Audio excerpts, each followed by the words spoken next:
Merci Benjamin. Wow, quel moment à part ce matin que nous avons vécu à travers la louange.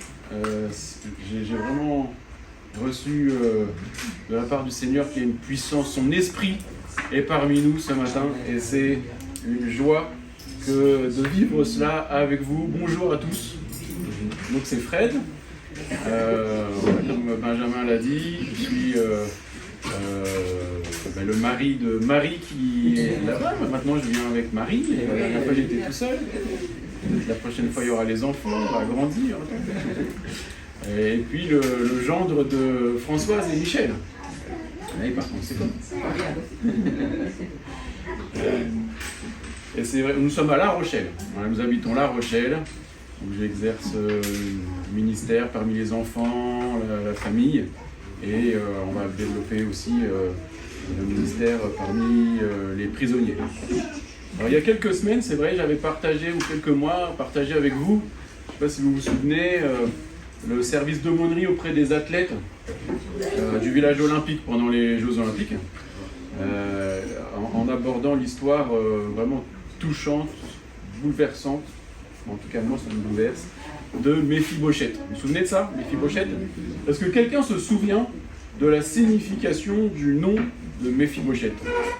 Un petit défi là ce matin entre nous. Est-ce que quelqu'un s'en souvient? Exactement, c'est ça. C'est bien, vous avez l'intérêt de prendre des notes pendant les différents messages. Eh bien, on peut répondre et se rappeler. La signification de Méphibosheth, c'est défier la honte. Et cette semaine, aujourd'hui, avec vous, je voudrais aborder un aspect un peu moins miroitant du ministère que j'exerce et qui, pour le coup, a un rapport étroit avec le sentiment de honte. C'est le ministère d'aumônier de prison que j'exerce maintenant depuis près de 17 ans.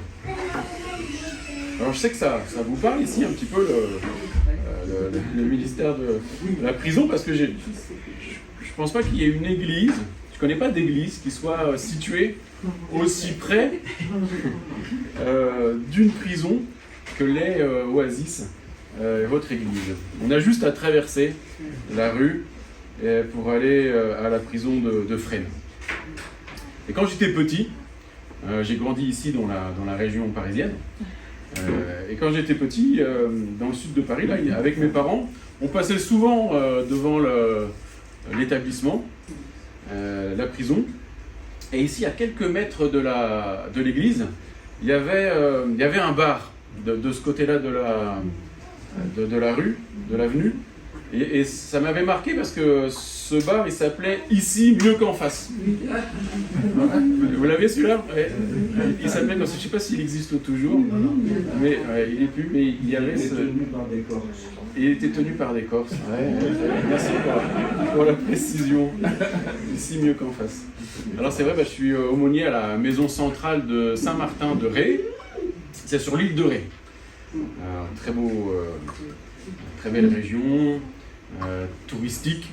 Mais voilà, la prison, c'est un lieu qui est moins visité, moins prestigieux dans l'île de Ré. C'est l'une des 6 maisons centrales de l'Hexagone. Une maison centrale, c'est un établissement pénitentiaire pour peine longue, pour des crimes. Et depuis des années, je visite des hommes privés de liberté, pour certains depuis plus de 40 ans. Et l'un d'entre eux a 45 ans de détention maintenant.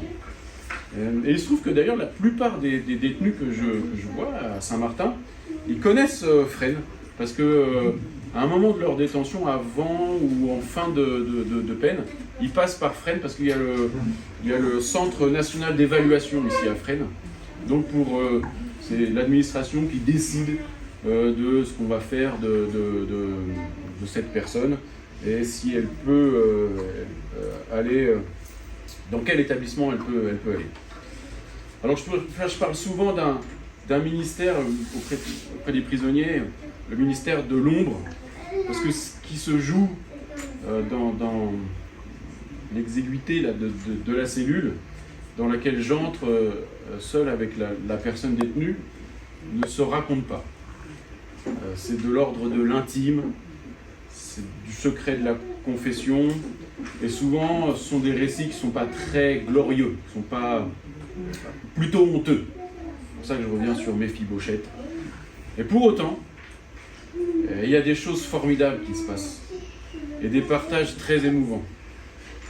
De voir comment Dieu agit avec puissance, même dans les lieux les plus obscurs et auprès des personnes les plus exclues. Et je voudrais lire avec vous ce matin un passage qui m'émeut profondément dans la parole, à chaque fois que je le lis. C'est dans le livre des Actes. On va lire le chapitre 3 à partir du verset 1er jusqu'au verset 11. Alors c'est l'histoire de la guérison d'un boiteux. Alors vous allez me dire, Fred, tu sais pas partager autre chose que des histoires de boiteux dans la Bible. Ici le thème est légèrement différent. Et on va voir ensemble comment Dieu utilise dans sa parole le sujet du boiteux, justement. Il y a 39 références dans la Bible à des boiteux. Et moi, ça m'interpelle quand même sur deux choses. Le fait qu'il y ait 39 références. D'abord, c'est un thème important. On peut dire que, à partir du moment où ça revient quand même un certain nombre de fois, c'est un thème important, utilisé par Dieu pour sensibiliser les lecteurs que nous sommes. Et on va voir comment. Okay ? Et la deuxième chose, c'est qu'il nous reste 37 prédications sur les boiteux à partager avec vous, 37 dimanches à venir partager sur le boiteux. Alors lisons la Bible, on va lire dans Actes, chapitre 3, à partir du verset 1er, on va commencer jusqu'au verset 11, petit à petit, on va découvrir un petit peu ça. La Bible nous dit, il était 11h du matin, Benjamin et Georges allaient au temple. C'est ça ? C'est ça qui est écrit ? Non, je plaisante. Je reprends. Il était 3h de l'après-midi, l'heure de la prière. Que c'est le décalage horaire avec Jérusalem, entre Fresnes et Jérusalem. Pierre et Jean montaient ensemble au temple. Or, on amenait un homme boiteux de naissance, qu'on installait tous les jours à la porte du temple appelé la Belle, pour qu'il demande l'aumône à ceux qui entraient dans le temple. Est-ce que vous avez l'image là un petit peu de cette scène ? Le boiteux se tient à la porte du temple. Il n'entre pas dans le temple. Non pas parce qu'il n'en est pas capable, parce que s'il est venu jusqu'à l'entrée du temple, sûrement il aurait les capacités de rentrer dans le temple. C'est faisable. Mais, pour autant, il reste à l'entrée du temple. Il ne rentre pas dans le temple. Et il y a une raison très précise à ça. C'est qu'il y a une loi qui lui interdit de rentrer dans le temple. Et la loi précise qu'un boiteux est exclu du service du temple. On le voit dans Lévitique, Lévitique chapitre 21, et c'est le verset 17. Je le lis pour vous. Il dit « Quiconque a un défaut corporel ne s'approchera pas. L'homme aveugle ou boiteux, nul homme de la semence d'Aaron, le sacrificateur, en qui il y aura quelque défaut corporel, ne s'approchera pour présenter les sacrifices de l'Éternel. » Vous voyez, c'est une loi. Le boiteux n'a pas le droit de rentrer dans le temple. Alors ça engage que moi, mais je trouve qu'il y a quand même certaines lois qui, on va dire ça, sont difficiles à comprendre, ok ? Mais pour rester théologiquement correct, on va dire, difficile à comprendre. Difficile à accepter aussi. Toujours est-il que le boiteux, il est à la porte du temple, il ne peut pas rentrer. Et moi, ce qui m'interpelle, surtout, et me dérange dans cette histoire, c'est que dans le temple, il doit y avoir des centaines, voire des milliers de personnes qui passent, qui rentrent chaque jour. Et personne pour s'attarder sur le sort, pour aider le pauvre boiteux. Ils passent devant, en l'ignorant, en le méprisant. Peut-être même qu'ils font un détour pour l'éviter, pour ne pas le regarder, pour pas être gênés. Ils doivent peut-être l'enjamber, passer par-dessus. D'ailleurs, le mot boiteux dans le texte, en hébreu, c'est pasak. Boiteux, pasak. C'est la signification, c'est sauter par-dessus et hésiter. Et là, on voit bien toute la gêne qu'il y a, que ça qu'engendre la présence là du boiteux à l'entrée du temple pour ceux qui peuvent y rentrer. Et il dérange ce boiteux.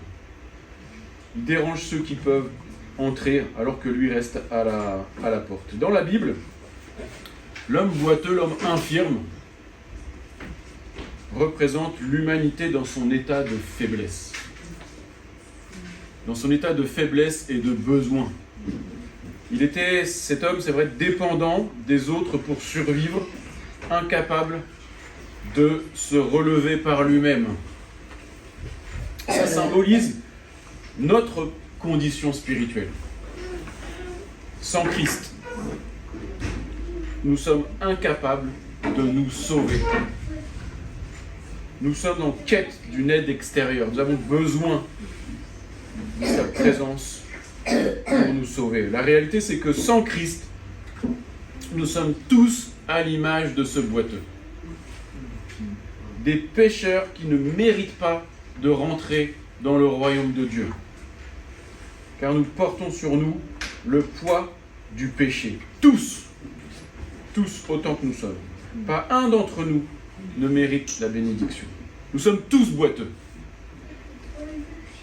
enfermés dans notre péché. Mais regardez et lisons ensemble la suite du texte. À partir du verset 3, il dit « Voyant Pierre et Jean sur le point d'y entrer, cet homme leur demanda l'aumône. Pierre, accompagné de Jean, fixa les yeux sur lui et dit « Regarde-nous ». Il les regardait attentivement, s'attendant à recevoir d'eux quelque chose. Alors Pierre lui dit « Je n'ai ni argent ni or, mais ce que j'ai, je te le donne au nom de Jésus-Christ de Nazareth. Lève-toi et marche. » Wow. Amen. Amen. Amen. Quelle parole, quelle puissance. D'abord, il y a, dans cet échange-là, entre nos amis Pierre et Jean et le boiteux, il y a le regard. Vous avez noté ça? Le regard. Pierre fixe les yeux sur le boiteux. Il ne s'en détourne pas. Il ne l'évite pas. Il n'a pas honte, il n'est pas gêné. Il affronte la réalité, quitte à être dérangé ou perturbé par la présence de cet homme boiteux à l'entrée du temple.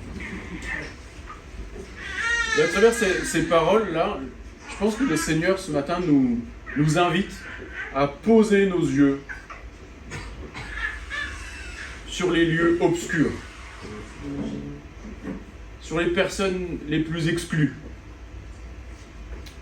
Invitons-les, comme le fait Pierre, à poser leur regard sur celui qui offre plus qu'une solution temporaire. Beaucoup parmi nous, parmi ceux que nous fréquentons, à qui nous pouvons partager notre joie d'être serviteurs de l'Éternel, beaucoup cherchent des solutions temporaires. comme cet homme-là qui demande, en fait, il est au temple, il demande l'aumône, il demande de l'argent, de quoi subvenir à ses besoins, parce que, voilà, donc c'est une solution temporaire pour lui, c'est pratique, pour vivre. Mais c'est pas ça qui va le sauver.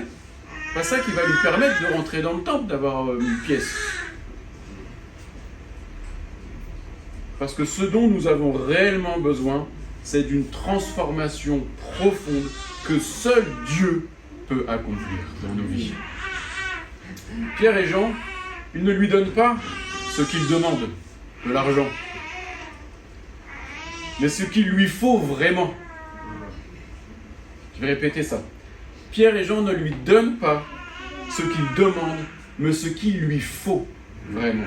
La guérison et la transformation. La restauration. Je n'ai ni argent ni or, mais ce que j'ai, je te le donne au nom de Jésus-Christ de Nazareth. Lève-toi et marche. C'est dans le nom de Jésus. Tout à l'heure, on l'a chanté, le nom de Jésus.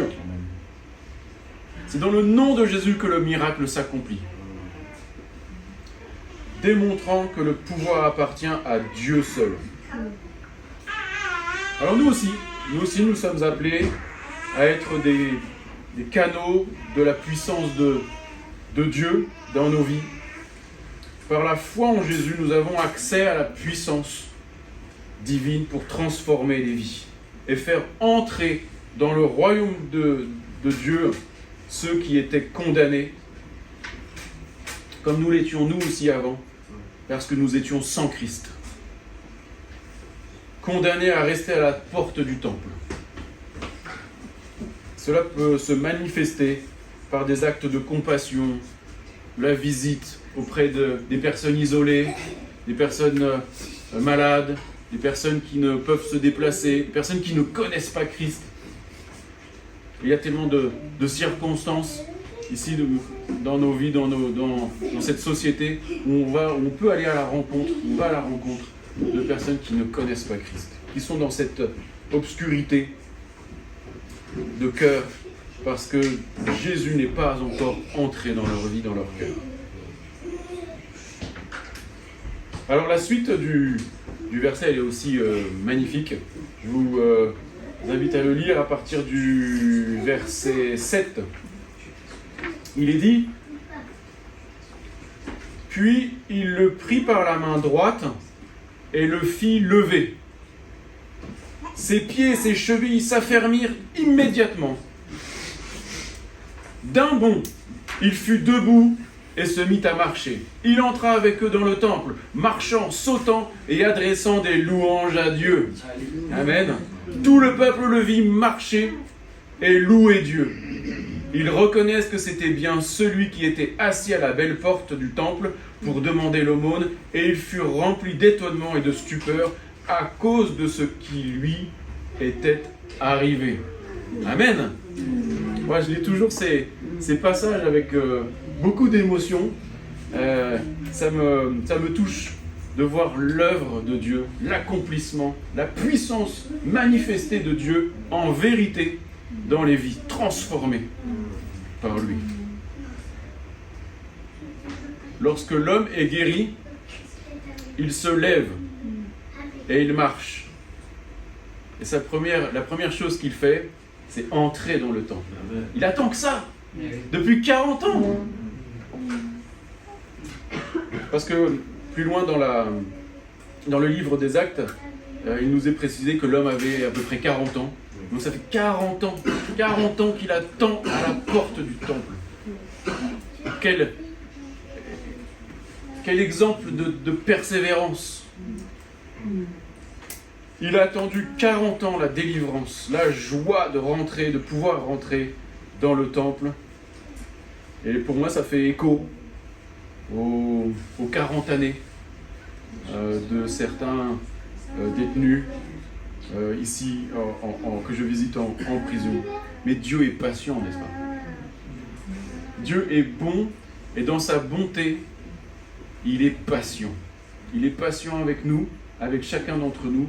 Peut-être pour certains, il a attendu longtemps. Ouais, pour moi, il a attendu longtemps. Il a été patient avec moi. Et c'est pour ça qu'aujourd'hui, je peux me réjouir et vous partager le fait que Dieu est patient, c'est une réalité vécue. Et je sais qu'il est encore très patient sur bien des sujets avec moi et sans doute avec la plupart d'entre nous parce que parfois on ne suit pas tout à fait ses voies. Donc lorsque l'homme est guéri, il marche, il va dans le temple. D'accord ? Et il devient un témoignage pour les autres. Ce miracle opéré par le nom de Jésus, à travers Pierre et Jean, bien ça devient un témoignage visible de la gloire de Dieu. Les gens autour sont remplis de stupeur, d'émerveillement, la Bible nous dit, et c'est la véritable rencontre avec Jésus qui produit une vraie transformation et qui conduit à la louange. Vous avez vu ce moment de louange qu'on a vécu ce matin, vraiment de puissance de Dieu. Eh bien, cet homme à la porte, il demandait que ça, de pouvoir vivre ces moments de louange.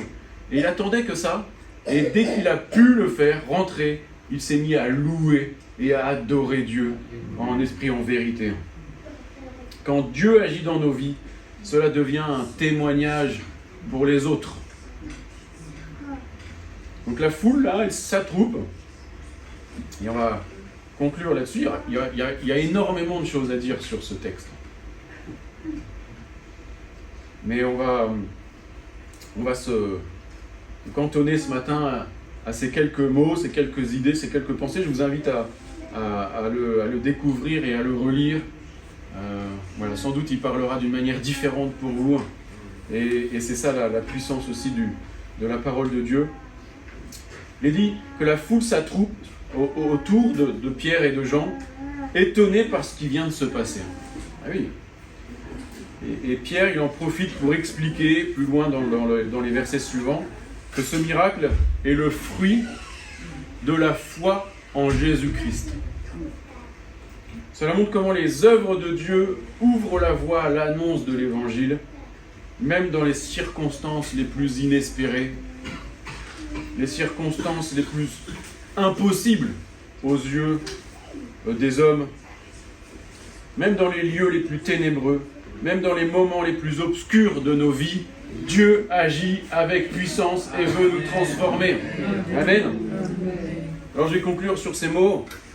Ce passage de la Bible, dans Actes au chapitre 3, il nous enseigne plusieurs vérités essentielles. D'abord, nous sommes tous comme cet homme boiteux. Nous sommes tous boiteux. Sans l'intervention de Dieu, nous sommes impuissants à nous sauver nous-mêmes. Deuxièmement, c'est Christ, Jésus-Christ, est la source de notre guérison et de notre transformation. C'est lui, c'est par lui, c'est grâce à lui, et c'est par amour pour nous que Jésus nous a transformés et a transformé nos vies. Ensuite, comme Pierre et Jean, en tant que disciples, nous sommes aussi appelés à être des instruments de bénédiction pour les autres, et notamment les plus exclus, ceux qu'on enjambe pour éviter, ceux qui restent à la porte des lieux de bénédiction.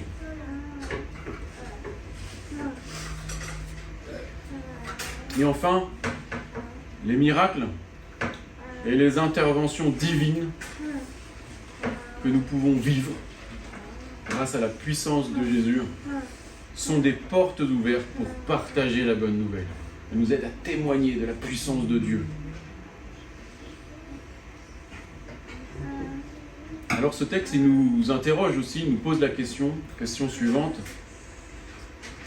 Comme cet homme qui a attendu près de 40 ans à la porte du temple, qu'attendons-nous de Dieu ? Peut-être que parfois on cherche une solution temporaire, mais Dieu veut nous donner bien plus qu'une solution temporaire et répondre à nos prières. Il veut une transformation totale de nos cœurs, de nos vies. Donc venons à lui avec foi et laissons-le agir puissamment dans votre vie, dans nos vies. Amen. Amen, je vais terminer par la prière. Merci Seigneur parce que ta parole nous rappelle combien tu es grand, tu es puissant et tu agis en esprit, en vérité dans les vies, Seigneur. La solution là que tu nous invites à vivre avec toi, c'est vrai, c'est pas juste une seule pièce, c'est pas une seule pièce de tout le puzzle que tu as pour notre vie, c'est une transformation totale, Seigneur. C'est vraiment une libération. C'est la solution unique, ultime, vers laquelle nous voulons vraiment entrer. Alors oui, Seigneur, je te prie que tu prennes toute la place dans nos cœurs. Nous voulons vraiment te laisser la place. Transforme ce qui a besoin d'être transformé dans nos vies, dans nos cœurs, dans nos familles, dans nos habitudes. Prends toute la place. Nous voulons entrer dans ce temple, Seigneur, cet endroit de louange, de bénédiction, d'allégresse, de joie, de miracle. Nous voulons vivre cela, Seigneur, en toi, par ton nom. Alors aide-nous, c'est vrai, à transformer tout ce qui ne vient pas de toi, à suivre ton chemin, à suivre tes voies que tu as préparées d'avance pour nous, aller vers les plus exclus, aller vers ceux qui ne te connaissent pas, parler, témoigner et vivre les paroles d'amour, les paroles de puissance qui sont dans ta parole, dans les évangiles, Seigneur. Nous voulons les vivre, les partager, les mettre en action au nom de Jésus. Nous croyons que tu vas agir puissamment à travers nous en cette nouvelle année et en tout ce que tu as préparé d'avance pour chacun. Merci Seigneur pour qui tu es, pour ta gloire.